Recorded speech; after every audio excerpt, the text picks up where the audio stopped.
Eu quero lhe convidar a abrir o seu texto para nós meditarmos nesta noite sobre o Deus que intervém. E o texto que eu trago para nós pensarmos está em Gênesis capítulo 20.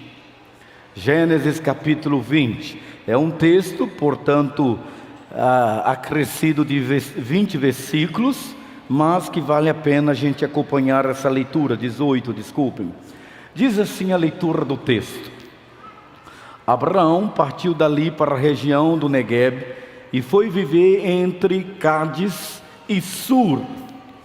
Depois morou algum tempo em Gerar. Ele dizia que Sara, sua mulher, era sua irmã. Então Abimeleque, rei de Gerar, mandou buscar Sara e tomou-a para si. Certa noite, Deus veio a Abimeleque no sonho e lhe disse: você morrerá. A mulher que você tomou é casada. Mas Abimeleque, que ainda não havia tocado nela, disse: Senhor, destruirias um povo inocente? Não foi ele que me disse: ela é minha irmã? E ela também não disse: ele é meu irmão? O que fiz foi de coração puro e de mãos limpas. Então Deus lhe respondeu no sonho: sim, eu sei que você fez isso de coração puro. Eu mesmo impedi que você pecasse contra mim e por isso não lhe permiti tocá-la. Agora devolva a mulher ao marido dela. Ele é profeta e orará em seu favor para que você não morra. Mas se não a devolver, esteja certo de que você e todos os seus morrerão. Na manhã seguinte, Abimeleque convocou todos os seus conselheiros e quando lhes contou tudo o que acontecera, tiveram muito medo. Depois Abimeleque chamou Abraão e disse: o que fizeste conosco? Em que foi que pequei contra ti, para que trouxesses tamanha culpa sobre mim e sobre o meu reino? O que me fizeste não se faz a ninguém. E perguntou Abimeleque a Abraão: o que te levou a fazer isso? Abraão respondeu: eu disse a mim mesmo, certamente ninguém nesta terra teme ao Senhor e irão matar-me por causa da minha mulher. Além disso, na verdade ela é minha irmã por parte de pai, mas não por parte de mãe, e veio a ser a minha mulher. E quando Deus me fez sair errante da casa de meu pai, eu disse a ela: assim você me provará sua lealdade. Em qualquer lugar aonde formos, diga que sou seu irmão. Então Abimeleque trouxe ovelhas e bois, servos e servas, deu-os a Abraão e devolveu-lhe Sara, sua mulher. E disse a Abimeleque: minha terra está diante de ti, podes ficar onde quiseres. A Sara ele disse: estou a dar a seu irmão 1000 peças de prata, para reparar a ofensa que pratiquei contra você diante de todos os seus, assim todos saberão que eu não cometi nenhum pecado. A seguir, Abraão orou a Deus, e Deus curou Abimeleque, sua mulher e suas servas, de forma que puderam novamente ter filhos, porque o Senhor havia tornado estéreis todas as mulheres da casa de Abimeleque, por causa de Sara, a mulher de Abraão. Amém? Eu escolhi uma temática interessante para você nessa noite. E oxalá queira Deus ter acesso ao seu coração, porque esse Deus não é um Deus passivo, não é um Deus que fica alheio aos nossos sofrimentos, às nossas dores, aos nossos anseios, aos nossos sonhos, aos nossos projetos. Olhe para mim, Deus não é uma força, Deus não é o ser cósmico, Deus é um ser pessoal, infinito, imutável, eterno, e que quer se comunicar com a sua criatura, eu e você, a quem Ele fez a sua imagem e a sua semelhança. Agora, nessa narrativa, e é uma narrativa biográfica de um homem como eu e você, nós somos seres imperfeitos. E aqui Abraão, nesse momento em que ele tropeça em falhar na confiança para com o Senhor. Apesar de Abraão ter tido um conhecimento empírico com Deus, apesar de Deus já ter falado com Abraão, Abraão falha agora em depender e confiar no Senhor. Ainda que a sua vida fosse muito produtiva, diferente de Ló, nós aqui, querido, devemos nos lembrar que nenhum homem está livre de cometer algum tipo de pecado em sua vida. Por isso, a pergunta que eu faço e a hipótese que eu levanto para você e a resposta que eu dou para você é: Deus intervém, mas quando Ele intervém? Deus intervém quando o homem ainda não aprendeu a confiar em Deus. Nós somos religiosos, nós brasileiros, nós temos uma religião cheia de crenças e de folclores. Nós temos um momento, um acervo, um panteão de deuses. A nossa religiosidade é cheia de símbolos e de amuletos. Se há algo que ninguém pode condenar o brasileiro, é a sua capacidade de crer. O brasileiro crê em qualquer coisa. Ele é capaz de crer num gnômio, ele é capaz de crer numa pedra, ele é capaz de crer num pedaço de pau, ele é capaz de crer no horóscopo, ele é capaz de crer na alma penada, ele é capaz de crer no terror da sexta-feira 13, ele é capaz de crer de que se derramar café na mesa não pode fechar um contrato. Ele é um homem cheio de superstições e de crenças. Mas a Bíblia diz que o povo do Senhor perece por falta de conhecimento. E humildemente eu quero lembrar a você, querido, que eu e você, independente de termos um relacionamento aperfeiçoado ou não com Deus, nós vivemos movimentados e sustentados pela graça de Deus. E como nós somos sustentados pela graça de Deus, devemos orar, devemos buscar ao Senhor. Ainda pequenino, miúdo, eu lembro claramente que minha mãe não deixava a gente dormir em hipótese alguma sem fazer a oração do Pai Nosso. Era um Pai Nosso, um crê em Deus Pai, 2 Ave Marias. E eu disse: meu Deus, eu não tenho pecado porque eu oro muito. Nós temos uma essência religiosa, mas no contexto que nós estamos lidando aqui, apesar de Abraão viver como peregrino na terra, nós não sabemos o que ocasionou a mudança dele quando ele vai passar por Gerar, e talvez ele saia da sua terra agora, movido pela palavra do Senhor, mas peregrinando. Porém o texto, para quem conhece a Bíblia, o texto vem depois da destruição de Sodoma e Gomorra. E depois da destruição de Sodoma e Gomorra, fez com que aquela área se tornasse uma área desagradável. Para quem já foi comigo até Israel, sabe muito bem, geograficamente, aonde está pontuado a terra que era Sodoma e Gomorra, como uma terra infértil. Mas note, o texto quer falar algo muito mais. O texto quer mostrar que o pecado e a fraqueza devem ser mortificados, ou eles trarão para nós dores no futuro. E quando a gente olha para esse texto, diz claramente que esses pecados, essa nossa fraqueza, se não receber a intervenção de Deus, é claro que nós fracassaremos, porque o bem que eu quero fazer eu não faço, mas o mal que eu não quero fazer, esse eu faço. Há um tempo atrás, uma mulher revoltada diz: pastor, eu vou largar meu marido porque ele é um adúltero safado. E eu disse: é mesmo? E ele chorando, ele disse: pastor, eu já prometi a ela não colocar chifre várias vezes, porque eu amo essa mulher, eu não sei viver sem ela.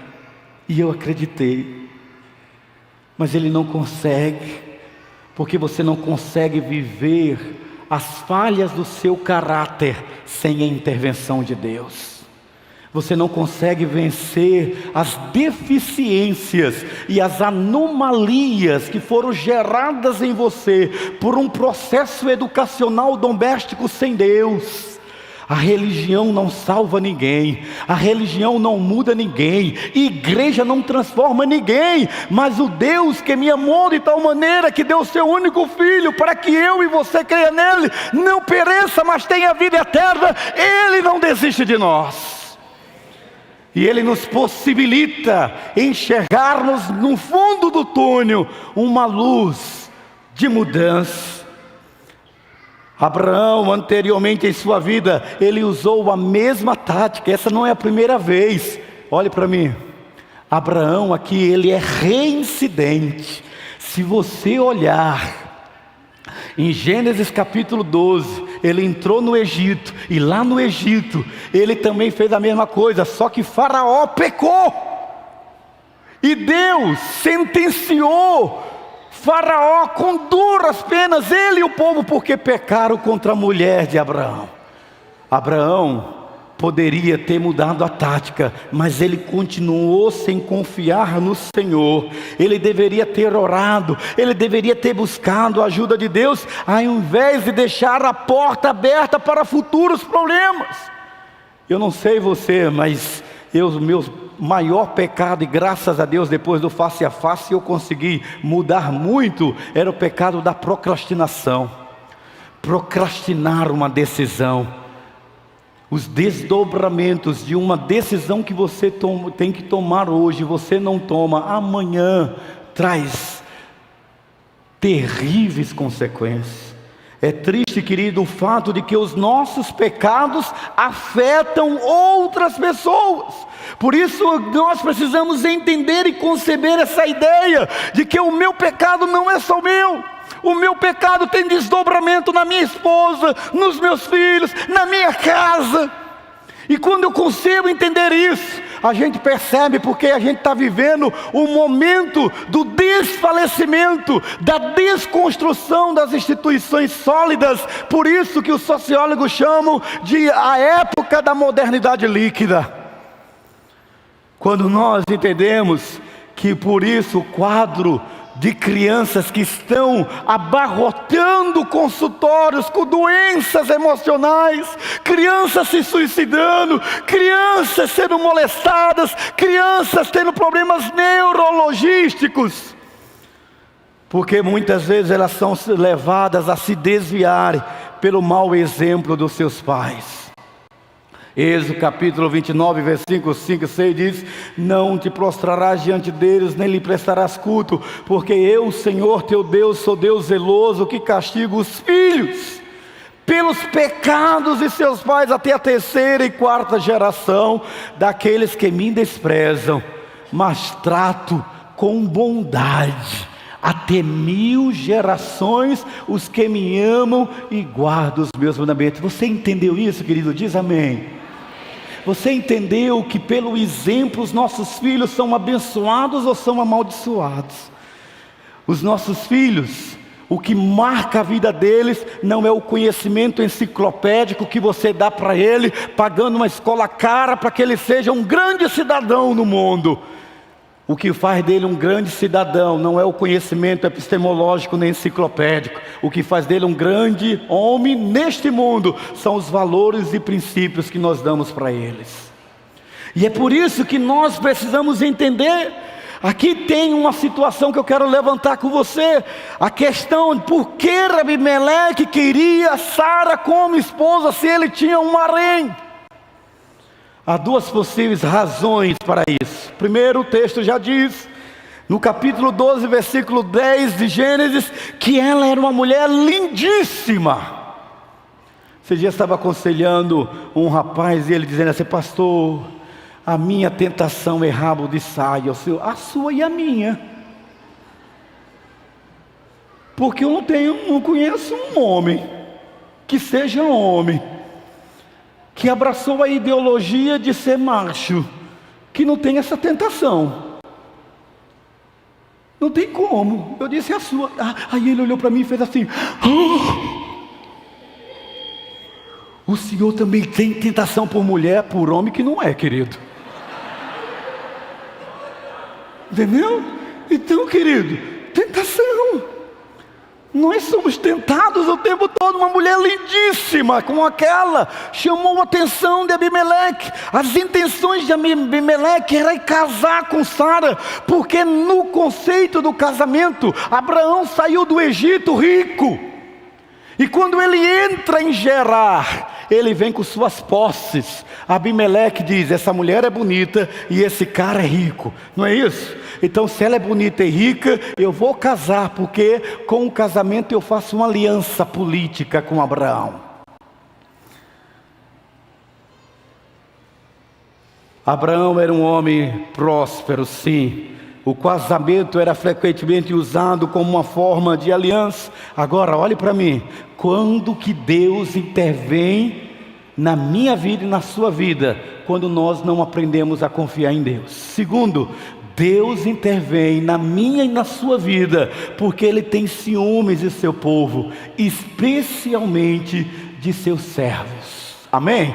Você pode repetir comigo? Deus tem ciúmes do seu povo, especialmente de seus servos.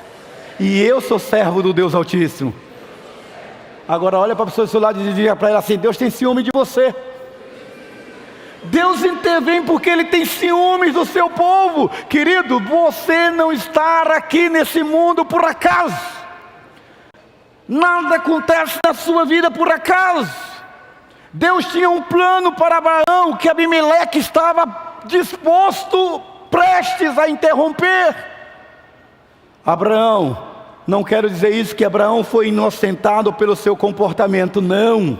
Antes de que você pense de que Deus passa a mão em quem mente, em quem erra, não. É que a Bíblia diz que os planos do Senhor na sua vida não podem ser frustrados. Mas há um momento que pode ter algumas interferências, e não é interferência divina, pode ser uma interferência que venha contrariar os interesses de Deus. Agora Deus tem um plano para Abraão. Gênesis capítulo 12, Abraão, se tu uma bênção, benditas serão todas as famílias da terra por teu intermédio, Abraão. Mas Abraão não tem o caráter ainda tocado por Deus, e Abimeleque estava prestes a interromper. Porém Deus olha para Abraão, e se Abimeleque, olhe para mim, veja como a coisa é séria.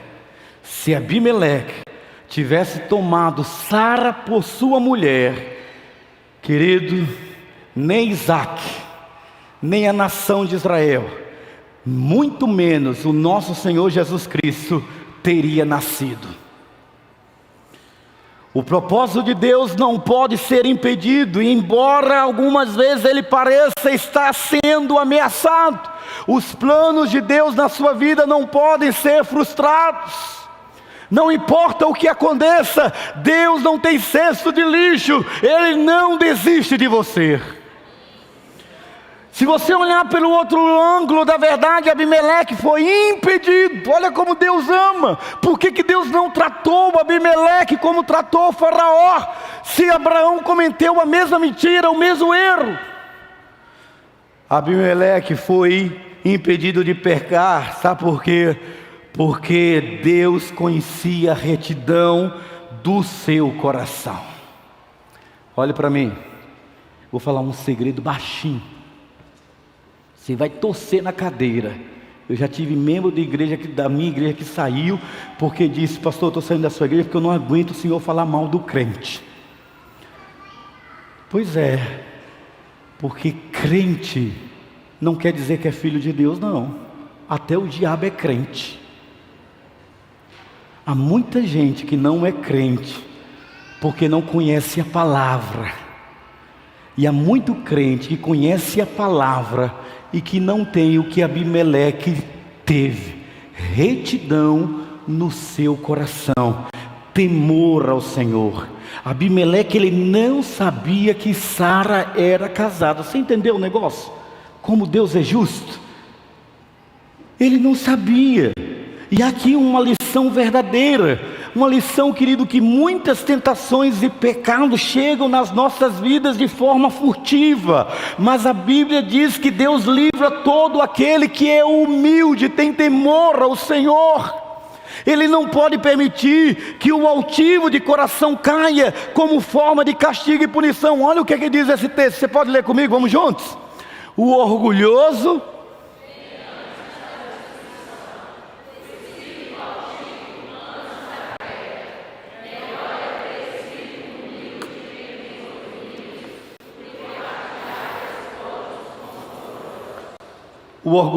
vem antes da destruição, o espírito altivo. Querido, Deus sabe como falar com o homem a fim de impressioná-lo. Abimeleque sabia que o Deus de todo o poder havia falado com ele e que ele não tinha outro recurso senão obedecer a Deus. Quando você lê o versículo 8, Abimeleque chama os seus conselheiros e compartilha, e ele diz: eu não tenho dúvida que o Deus Todo-Poderoso, que nós não adoramos, falou comigo, e todos temeram, todos levaram a mensagem a sério. E isso nos faz lembrar duas coisas que Abraão esqueceu e que você não pode sair daqui esquecido. A primeira coisa é que Deus é soberano e que a soberania universal de Deus alcança todos os homens em todos os lugares. No versículo 11, Abraão expõe seus temores, declarando que ele não acreditava que em Gerar havia temor a Deus. Parece que ele acreditava, olha o pensamento de Abraão, olha para mim. Abraão acreditava que se ele chegasse em uma terra que não tivesse temor ao Senhor, ele estaria fora da proteção de Deus. Querido, Deus é sol e escudo da graça e glória, e bem nenhum sonega aos que estão na sua presença. Não é o lugar que traz a proteção de Deus, é o coração na presença de Deus que atrai a proteção de Deus. Deus pode trabalhar na mente de todos os homens. Ele pode dirigir o caminho do homem em qualquer época. Olhe para mim o que eu vou dizer para você, é sério. Nem mesmo Satanás pode fazer qualquer coisa contra os filhos de Deus, a menos que ele receba a permissão do Deus para isso. Esse é o tema do livro de Jó, de Daniel e de Esther que você deve ler. Estava na sala de aula, lá na faculdade, e a menina lá, eu disse: o que você está vendo? Aí disse assim: cansei de cair nessa pegadinha, gente, já tenho a resposta certa. Eu estou vendo qual é a mensagem dos astros para mim nesse dia. Eu disse: Eu disse: como é que você vê isso? Eu vou lá no signo, aqui ó, eu sou Capricórnio, você é o quê? Aí eu disse: eu sou de Jesus, tem aí? Você percebeu isso? A pessoa, o ser humano tem sede e vontade de Deus, mas qualquer lugar, foi com Cornélio, foi com Abimeleque, é com qualquer homem que tenha o temor do Senhor. Só ler esses livros. Abraão se esqueceu de que aquele que tem fé em Deus não precisa ter medo do homem, amém? Diga assim: eu não preciso ter medo de coisa alguma, muito menos do homem. Amém? Você crê nisso? Não precisa ter medo, gente. O medo do homem sempre nos levará a tropeçar e a pecar. Por isso Provérbios capítulo 29, versículo 25 e 26 diz: quem teme ao homem cai em armadilhas, mas aquele que confia no Senhor está seguro. Muitos desejam os favores do governante, mas é do Senhor que procede a justiça. Cadê o glória a Deus? Pronto. Abimeleque, querido, precisava de uma experiência, e ele é repreendido por Deus, e ele faz uma pronta restituição. Ele não somente restitui Sara, mas também ele se desculpa, e ele procura recompensar Abraão pelo ocorrido, oferecendo-lhe presentes. Enquanto tudo isso parece ser injusto aos meus e aos seus olhos, porque quem pecou foi Abraão, mas Deus queria dar livramento a Abimeleque. Porque às vezes a parte ruim da coisa é você. Abraão podia estar até correto nos seus medos de ser morto porque casou com uma mulher bonita. Ele poderia até estar certo no julgamento a respeito do povo de Gerar. Talvez ele até morresse, mas o erro de Abraão pode ser o meu e o seu. O erro de Abraão era não confiar em Deus, era confiar nos seus próprios planos, ao invés de confiar em Deus. Abraão não era perfeito, mas ele era filho de Deus. Ele podia orar porque sabia como se aproximar de Deus. E você, querido, também hoje. Só há um caminho, só há uma verdade e uma vida. Ninguém vai ao Pai se não for por Deus. Hoje você pode falar com Deus por meio de Jesus Cristo. Deus permitiu que Abraão tivesse sucesso em público em suas orações. E ele ora para que Deus abençoe Abimeleque e para que todos soubessem que ele era um vaso escolhido por ele. Aí você deve estar pensando: pastor, eu estou precisando crescer nisso. Eu estou precisando de Deus intervir na minha vida.